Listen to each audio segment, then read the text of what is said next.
Lui aussi les gars pourrait peut-être aller voir ailleurs, c'est Abdou Diallo, Newcastle pense à Abdou Diallo pour renforcer sa défense d'après Foot Mercato.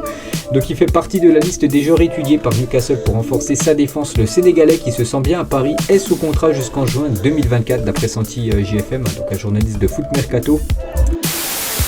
Nous connaissons désormais la liste des 10 participants à ces barrages: l'Algérie, le Cameroun, l'Égypte, le Ghana, le Mali, le Maroc, le Nigeria, la République démocratique du Congo, le Sénégal et la Tunisie vont désormais se battre pour les 5 tickets pour la Coupe du Monde pour le tirage au sort qui aura lieu le 18 décembre prochain. Et pour rappel, ces 10 équipes qualifiées pour les barrages seront départagées en 2 pots.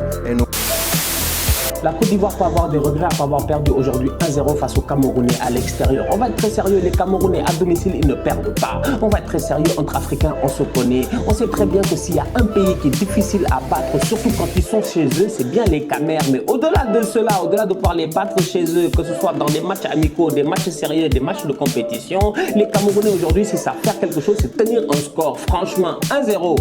1-0. Si ça, il n'y a pas un score qui sonne plus camerounais que cela. 1-0, franchement, je wanda sur eux. Ils sont venus, ils ont tapé les Ivoiriens 1-0. Ils nous avaient fait ça au Sénégal. 0-0 en 2017, ils nous ont amenés au penalty, ils nous ont éliminés.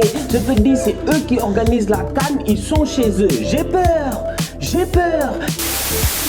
On avait envie de bien terminer ce dernier match, tout en respectant l'adversaire, donc c'est fait avec une victoire.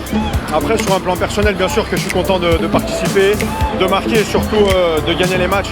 Donc je suis hyper content et j'espère que ça va continuer. Dans 15 jours, un petit ballon d'or? Bah, ça on verra, on espère en tout cas.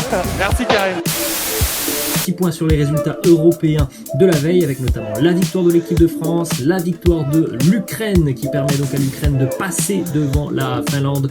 Les Ukrainiens seront barragistes. Match nul entre le Pays de Galles et la Belgique.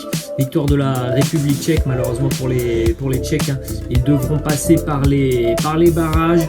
Victoire aussi pour les Pays-Bas face à la Norvège, 2-0. Victoire aussi pour la Turquie, 2-1 du côté du Monténégro. En ce qui